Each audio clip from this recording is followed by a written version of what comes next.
Dear friends, do you know how the gospel entered China? Do you know how many missionaries lived in China? Do you know what pushed them forward?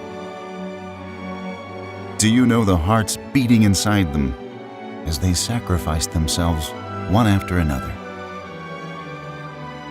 Do you know what they actually did in this foreign land and what it means to you?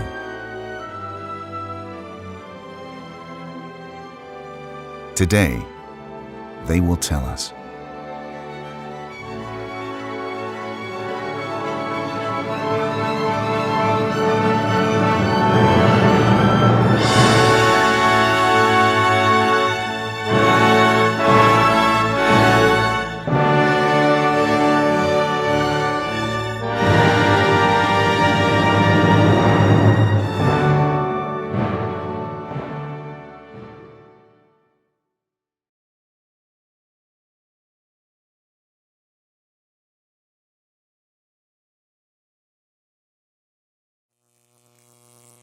In 1881, the American missionary Calvin Mathieu, founder of Tengchow College, which would later become China's first university, lit China's first electric light on campus.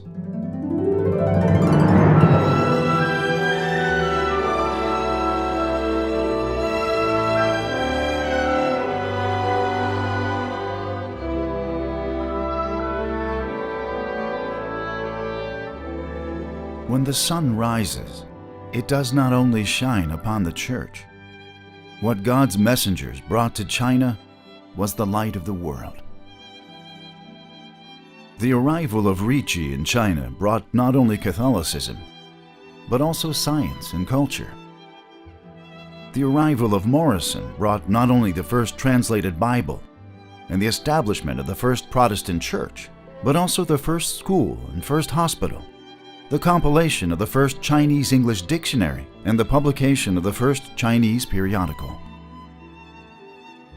The first orphanage, the first school for the deaf and dumb, the first set of Braille characters, the first drug rehabilitation center, the first newspaper, the first experimental lab, the first school for girls, the first sports team, the first participation in the Olympics. Many of China's firsts were brought about by missionaries. Even the first discovery of the giant panda was by Armand David, a French missionary. It is no exaggeration to say that in every corner of modern China, we can find the dusty footprints of missionaries.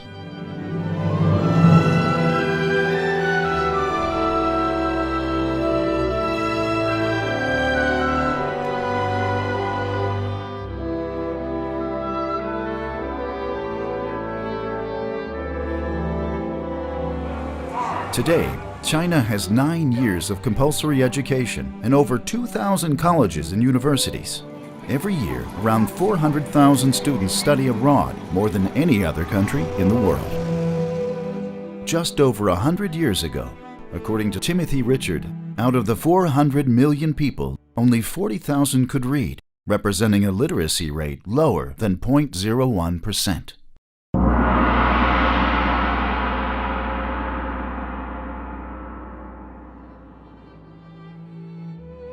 The earliest Chinese school was founded in 1817 by Robert Morrison and William Milne in Malacca. It began with only 3 students.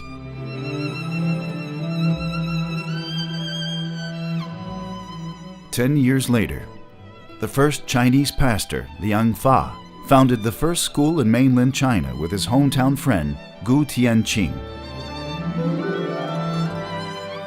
Another 10 years later, Mary Gutzlaff, wife of German missionary Karl Gutzlaff, and Yale graduate Samuel Robbins Brown founded the Morrison School, the first Western-style school in Macau.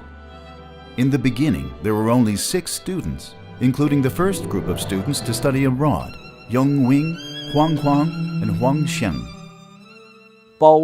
Brown, after teaching for a period of time, his health couldn't bear it anymore, and he was returning to the U.S. He asked his students who would be willing to come with him to study in the U.S., At this time, no one was willing to go. Formerly, learning from barbarian teachers was a shame, an indication of forgetting one's roots. Despite this, 3 students agreed to accompany Brown to the U.S., the brothers Huang Sheng and Huang Quan, as well as Young Wing. Following in Brown's footsteps, Young Wing attended Yale. Huang Quan went on to study medicine at the University of Edinburgh, became China's first Western medical doctor. After Young Wing returned to China, he started an important project to help young Chinese children to study abroad. He felt that it was necessary to have people interact with the West at a young age so that they would truly understand the West. This was building a foundation. Some other important historical figures emerged from Young Wing's Chinese educational mission. For example, Tianyou, father of modern engineering, was brought out by Young. Tang Shaoyi, the first premier of the Republic of China, was also brought out by him. Many important figures in the modernization of China were students that Young took abroad. It clearly influenced the subsequent trends toward learning from the West till the Republic continues today. Before the Opium War, the missionaries had established 50 schools in China. Following the Opium Wars, by 1877, there were as many as 347 Christian schools. In 1877, the first General Conference of the Protestant Missionaries of China was held. They decided to form a committee to prepare a series of school books.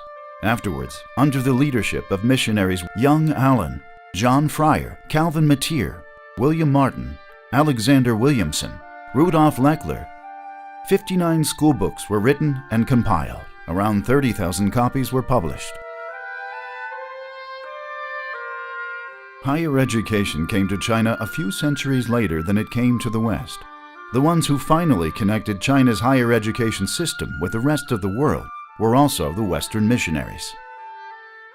Missionary Calvin Matier founded the Tengchow Boys' School in 1864, recruiting 6 students from impoverished families and providing them with stationery, clothing, and food. In 1876, the school was renamed Tengchow College, later becoming China's first university. Another American missionary, Hunter Corbett, founded over 40 schools in Yantai, as well as a hospital and a museum. He was recognized for his work first by the Qing Emperor Guan Shi and later by President Yuan Shikai. The British missionary John Fryer established China's first science class in 1866, founded China's first polytechnic institution in 1874, and published China's first scientific magazine in 1875. He also translated over 100 scientific works into Chinese.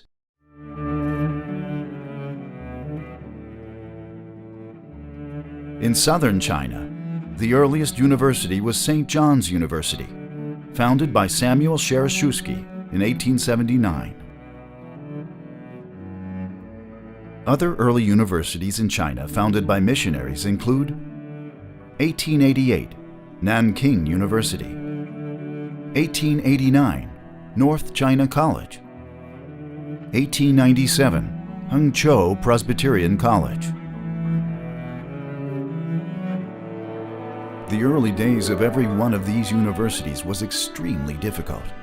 When Nanking University was first founded, only 3 boys enrolled. As a reward for their attendance, the university gave them a bowl of rice each day. Unlike today, where students apply to schools and pay tuition, at that time, the schools would invite students to attend and pay for their living expenses. The funds to run each school were mostly provided through donations from the missionaries' home churches. Every dollar expressed love from thousands of miles away.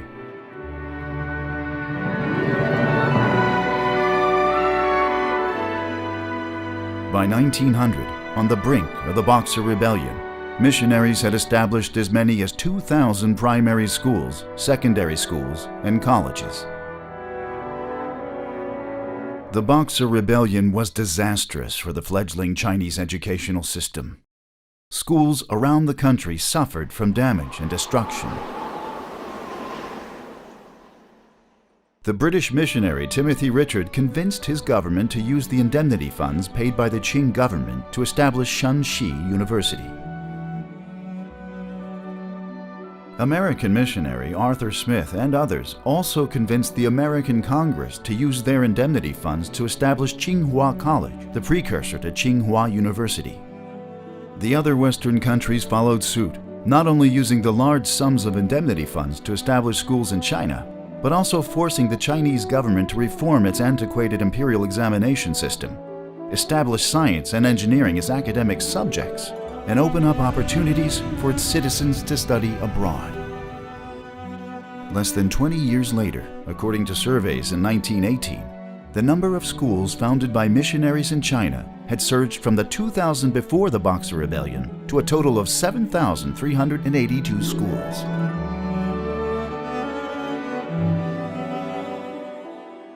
Earlier, Timothy Richard had suggested to Li Hengzheng that the government should commence educational reform by setting apart 1,000,000 taels of silver annually for it.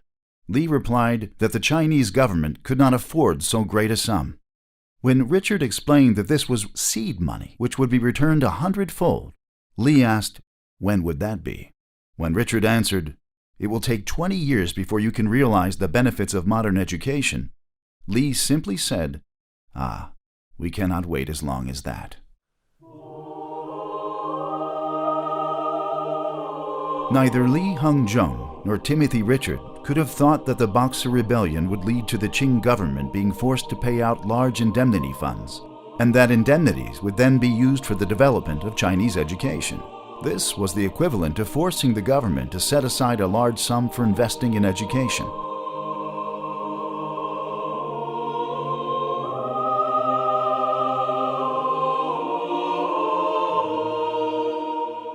The Bible says, "There is a time to plant and a time to harvest. Those who plant in tears will harvest with shouts of joy." Just before the formation of the People's Republic of China, Vice Chairman Liu Shaoyi wrote a report to Joseph Stalin. Britain and the U.S. alone have established 31 universities and specialized schools, 29 libraries, 324 high schools, and 2,364 elementary schools.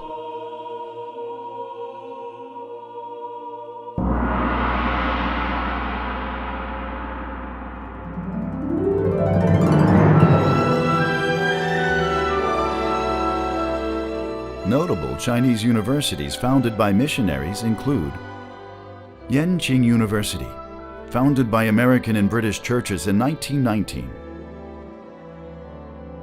Its first president was American missionary John Leighton Stewart. Its motto was "Freedom through Truth for Service." Later, its humanities and science departments were integrated into Peking University, while its engineering departments were merged into Tsinghua University. Its campus is where Peking University is located today. St. John's University in Shanghai, the first Chinese university to be registered in Washington, D.C. It included departments for the humanities, sciences, medicine, agriculture, and theology. The university motto was Light and Truth. Later, its departments were merged into Fudan University, East China Normal University, Shanghai Jiaotong University, and others. Its campus is where East China University of Political Science and Law is located today. Hujiang University, founded by American Baptist missionaries.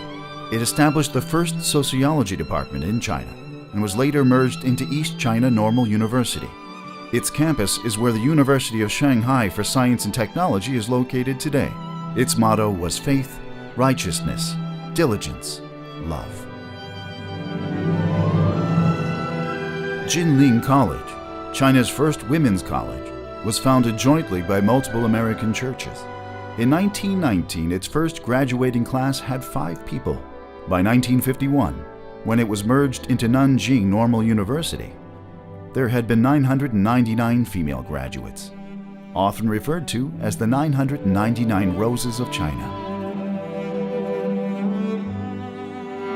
Hangzhou Christian College, founded by the American Presbyterian Church and later merged into Hangzhou University and Jiuzhong University.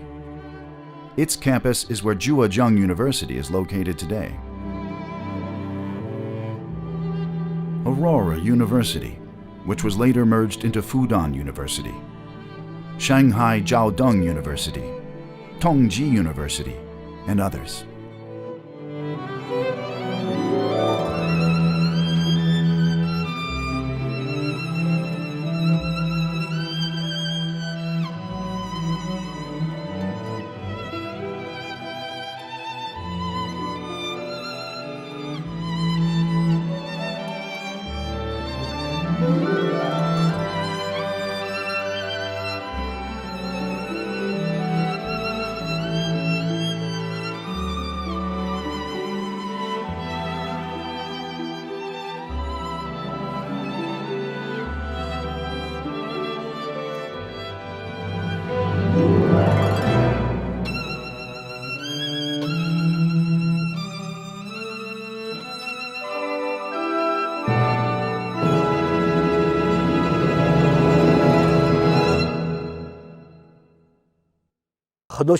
Many scholars recognize that we need to find the intermediary person to China's modernization. They mediated influences from the West that led to today's modernization. To mediate China's modernization, there are three possible types. The first are soldiers who came to fight. After fighting, they left. The second are business people. After they did their business, earned their money, they also left. Only one kind of people, missionaries. On the one hand, they were very well educated. On the other hand, they delved deeply into the lowest levels of China's society. In this process of mediating modernization, they played very important roles. Some missionaries left their mark on history. In this journey from closed and isolated to open and cosmopolitan, from darkness to enlightenment, the messengers of God were the ones that led us in our first step forward.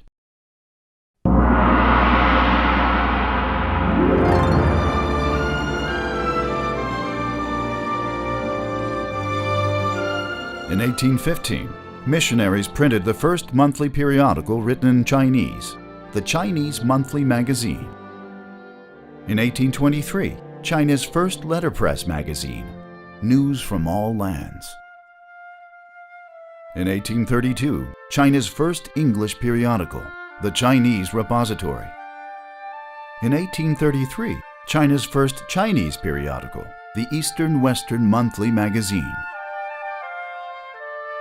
In 1870, the British missionary Timothy Richard came to China and founded the extremely influential Christian Literature Society for China, published a newspaper, Multinational Communique, with missionary young John Allen as editor-in-chief.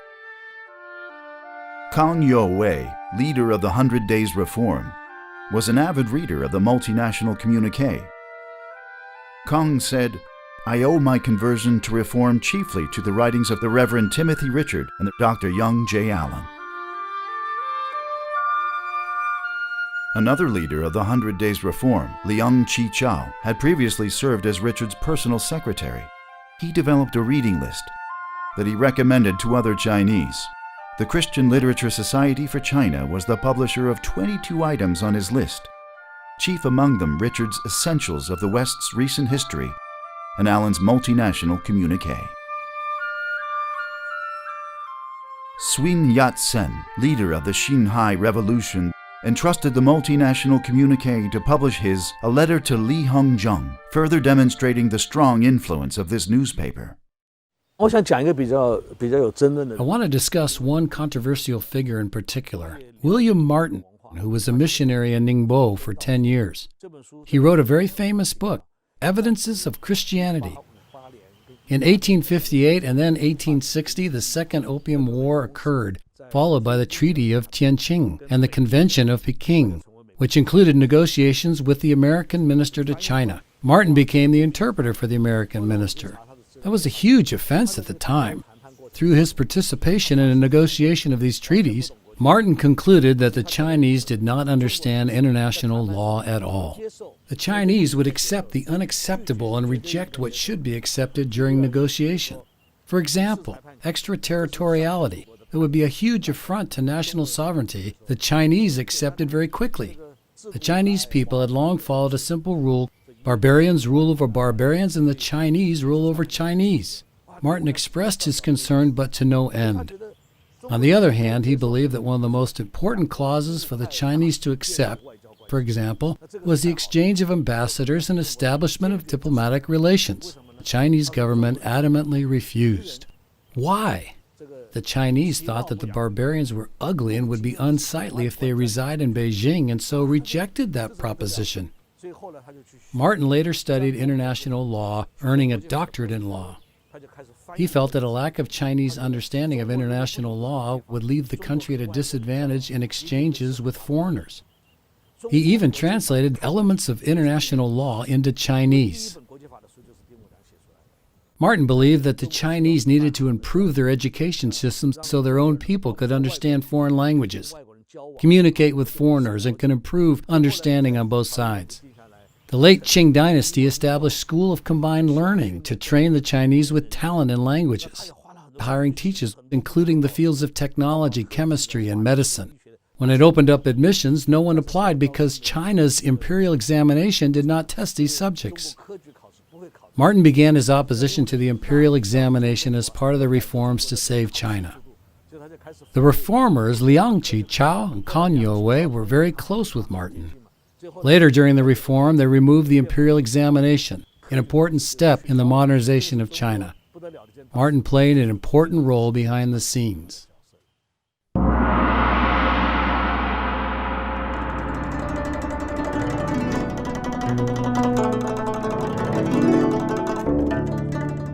The missionaries not only had a profound impact within China, but they also helped bring China onto the world stage. In the early 19th century, Robert Morrison established the first Chinese class in England. Scottish missionary James Legge was the first to systematically research classical Chinese texts. From 1861 to 1886, he spent 25 years translating 28 volumes of Chinese classics, including the 4 books and 5 classics, into English. His ability was amazing. He translated the entirety of China's 13 Confucian classics into English. Nowadays, we can't even name the 13 classics. He translated all 13 and added explanatory notes and commentary. I've read his books. After his translation, for example, of Mencius, there are many pages of commentary and remarks made by generations of scholars. Legge's books leave a remarkable impression. After he retired, he returned to Oxford and founded the Department of Chinese Studies and thus became the earliest great sinologist. This was a series. William Soothill was James Legge's student.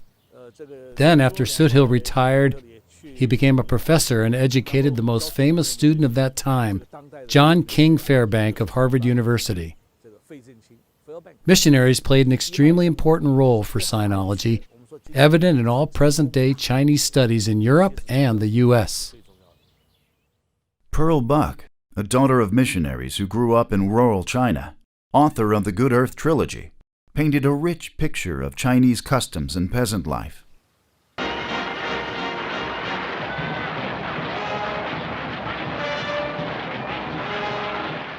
For her work, she became the first American woman to win the Nobel Prize for Literature.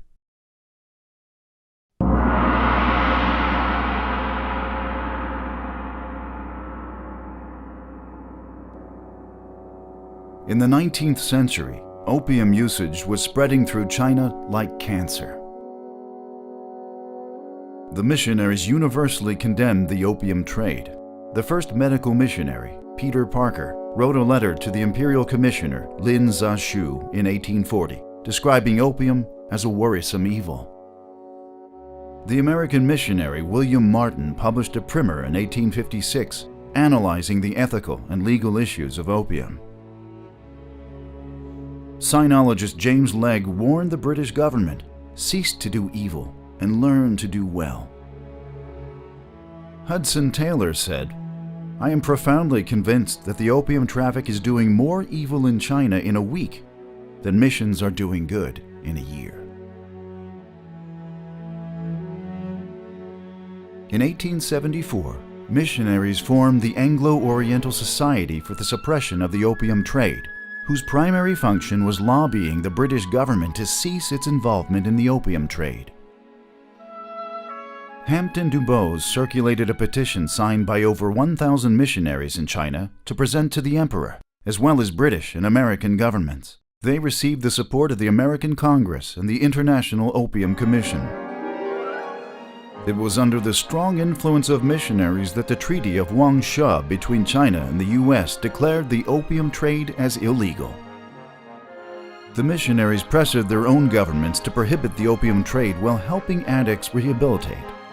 In 1871, these missionaries established the first rehabilitation center in Hangzhou. By the early 20th century, there were more than 100 such centers across the country. British missionary David Hill helped a Confucian scholar in Shanxi named Shi Zhizhi conquer his opium addiction. In response, Shi took on a new name, Shi Shengmo, meaning conqueror of demons, and established rehabilitation centers called Heavenly Invitation Offices.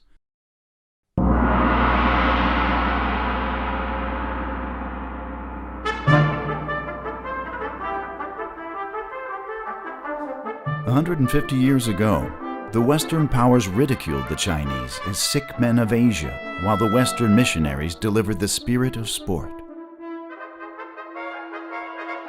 In 1876, the Young Men's Christian Association, or YMCA, entered China, introducing and promoting modern sports, including basketball, volleyball, soccer, ping pong, tennis, baseball, track and field, swimming, diving, gymnastics, etc. In 1925, Olympic gold medalist Eric Liddell came to Tianjin from Britain to help build the world-class Minyuan Stadium in Tianjin. The stadium attracted multiple international competitions. In 1932, the one who pushed China to start participating in the Olympic Games was the secretary of the YMCA's National Committee, Wang Zhengting.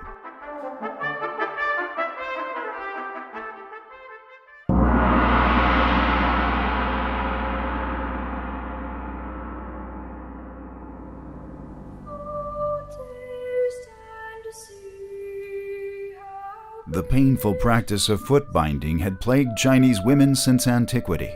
In 1874, British missionary John McGowan began China's first anti-foot binding society in Xiamen. Over 1,000 women signed a pledge to abandon the practice. In 1895, Mary Richard and others founded the Natural Foot Society in Shanghai, distributing pamphlets and organizing meetings calling for women to return to their natural state. The teachers and students in church schools led the cultural reform. Not a single one of them bound their feet. Missionary young John Allen also spoke out, arguing that the strengthening of China could not be achieved without the liberation of Chinese women. Chinese philosopher Hu Shi reflected, "Suddenly some missionaries came from the West. In addition to preaching, they also brought a few new customs, some new perspectives, many new lessons, and among those, the biggest is teaching us to view women also as human beings." The right for women to be educated was not officially recognized by the Qing government until 1907. But as early as in 1844, missionary Mary Ann Aldersey founded China's first school for girls in Ningbo. In 1850, missionary Eliza Bridgman established the Bridgman Memorial School for girls in Shanghai. Among the students was Ni Guizhen, a rarity among women of her time with her large, unbound feet. She was a descendant of the eminent Ming Dynasty scholar and Christian Shu Guangqi. Ni Guizhen later had 3 daughters who would turn out to be among the most significant political figures of their time.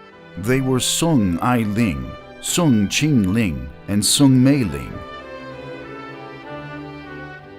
The father to the Sung sisters was Charlie Sung, who was originally a pastor.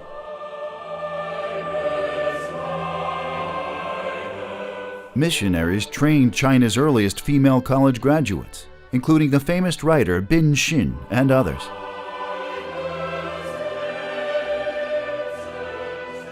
In his book, The Awakening of China, the missionary William Martin foresaw, in years to come, the education of Chinese youth will begin at the mother's knee. His prediction has long been fulfilled by countless Chinese mothers.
Enormous impact on charity in China.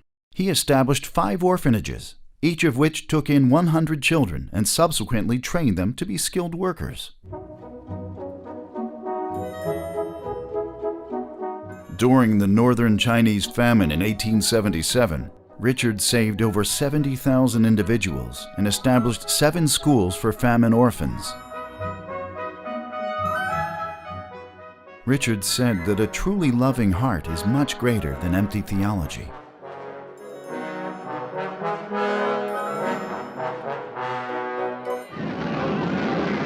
The Chinese people will not forget that during the Nanking Massacre, the American missionary at Jinling College, Wilhelmina Minnie Vautrin, transformed the college into a refugee camp and protected around 10,000 women and children.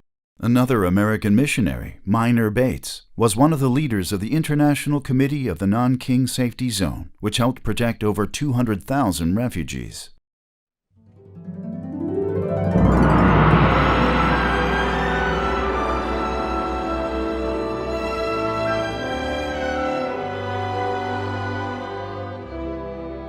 Richard once asked a Chinese gentleman what he thought of the New Testament.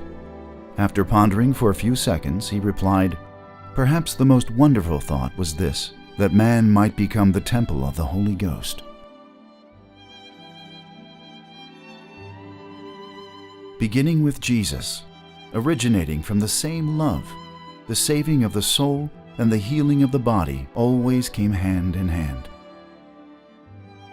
As early as 1565, Catholic Bishop Melchior Canero built a hospital in Macau, treating all patients regardless of whether they were part of the church. After Morrison arrived in China, in 1820 he invited Dr. John Livingston to open a clinic in Macau. In 1835, American medical missionary Peter Parker opened the ophthalmic hospital in Guangzhou, complete with separate areas for reception, diagnosis, dispensary, operation, post-operation observation, and a waiting room large enough for 200 people. In 1842, it developed into a comprehensive hospital, the Canton Pak Sai Hospital. Sun Yat-sen was an intern at this hospital. In 1838, British missionary William Lockhart founded the first Western hospital in Shanghai, precursor to today's Ricci Hospital, where all patients were treated free of charge. He recalled, "Crowds of people daily came to the hospital, urgently, often boisterously, requesting to be attended."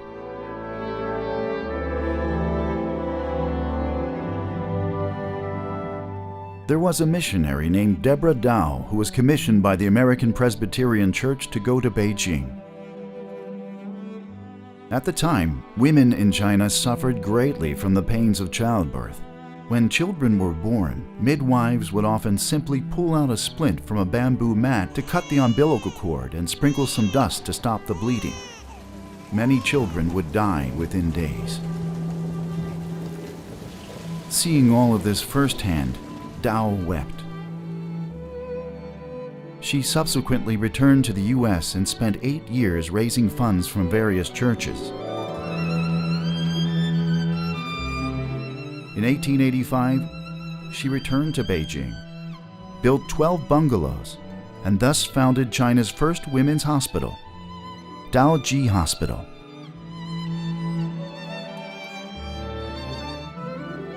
Today, Beijing Municipal No. 6 Hospital. Later, Dow brought in departments in addition to obstetrics and gynecology and established many hospitals in other parts of China.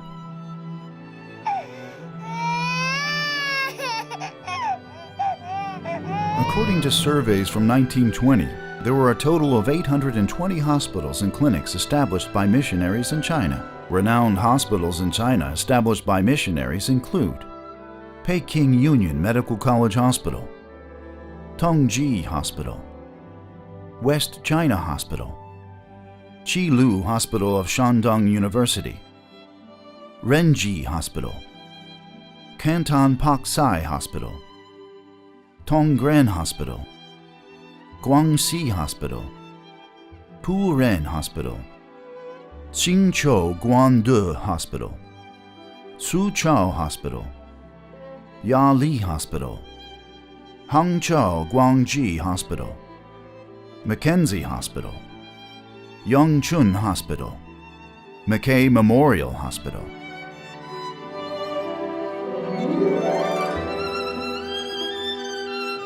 The driving force behind the sacrificial service of these missionaries was the love embodied by Jesus on the cross. From the establishment of the first hospital to each subsequent building, they would hang a cross at the door. Today, the Chinese people have long been accustomed to seeing the symbol of the cross on hospitals, and many people think of the International Red Cross. Actually, hospitals in the US do not have crosses. Hospitals in Europe do not have crosses. And we do not see hospitals in India with crosses either. Nevertheless, in China, every hospital has a cross. This is because all the early hospitals in China were built by missionaries. After 1949, despite the changing times, throughout China, whether it may be urban or rural, atop hospitals and clinics, the cross has remained. How could we not consider this a miracle, a sign of grace?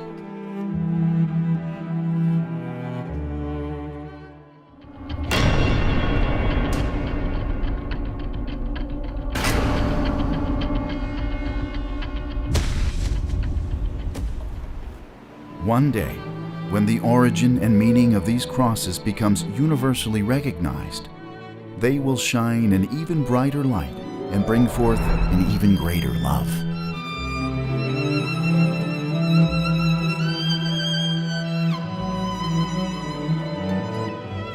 "神在1000多年前，中国就是他福音的计划里的一部分。中国从来没有被遗忘过。这么多的人从很久以前就开始关顾了我们中国的这片土地。他们和这个世界列强有着本质的不同，因为他们来是帮助中国，使中国人们能够走向世界，使中国人得到真正的福音。真的是上帝这个爱带领他们来到中国，同时也想到我们自己，我们是反过来。当我们从那个中国来到美国的时候，我们追求的是一个美好的一个生活，所以这个反差特别大。他跟你无亲无故的，这个我们愿意去帮自己周围的好朋友，什么东西都没有关系去帮，他跟你没有关系的，远隔重洋。看到这个国家这么贫瘠，他就过来帮助你啊！这种无私的爱是从哪来的？从神，神就是爱人如己，这种爱太伟大。连精神病人，麻风病人，他也不忘记，他差遣他的仆人来将爱带给这样的人。我觉得上帝的爱真的很广大。这么多上帝的使者，把他们生命奉献给这片土地，有上帝的爱触摸的地方，有上帝的灵降临的地方，生命得到翻转，民族得到复兴。因为上帝是创造生命的，有他的同在，就有生命，就有活力，就有文明。我们家信主是从我的 My family believed in Jesus, starting from my grandmother, who was led by a missionary. My parents lived in Baoding. They attended a missionary school there. My elder sister worked in Beijing Union Hospital. My younger sister studied in Qilu University in Qinan. My youngest sister attended Yanqing University. My brother was also a student there. I was born in Dao Hospital in Beijing. Dao Hospital was a hospital built by missionaries. My middle school was built by missionaries, Beijing Zhongshu Middle School. Later, I attended colleges. First, Fuyan University, a Catholic college. Next, St. John's University, a Christian college. Oh, we are truly thankful. How? God sent so many Western missionaries leaving their hometowns, enduring so much hardship and pain, to come and be with us. Many died in China. Their tombs still remain there. They came from thousands of miles away and brought such a great love to us. Today, we ask ourselves, do we have the same great love for our own countrymen? We feel this responsibility. God give us grace. Have mercy on Chinese Christians and churches. I believe that very quickly we will see Chinese missionaries go all over the world to spread the good news. This will happen by the grace of God. This is the conviction in my heart. 我心里有这个信念。 There is a Chinese proverb, when drinking water, one should never forget those who dug the well. Today, we should not forget the missionaries who painstakingly dug the first wells for each and every aspect of China's modernization. Nor should we forget the one who guided them to go to China, to sacrifice their lives for China, to bring prosperity to China, all through the light of heaven, the love of the cross. All praise be to God.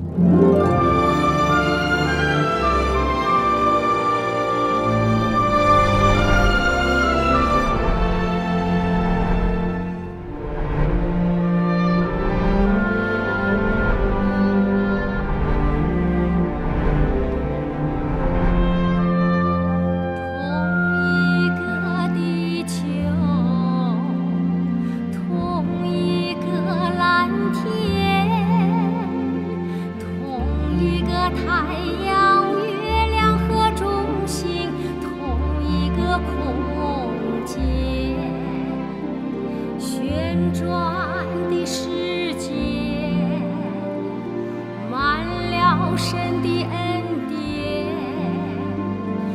我们同声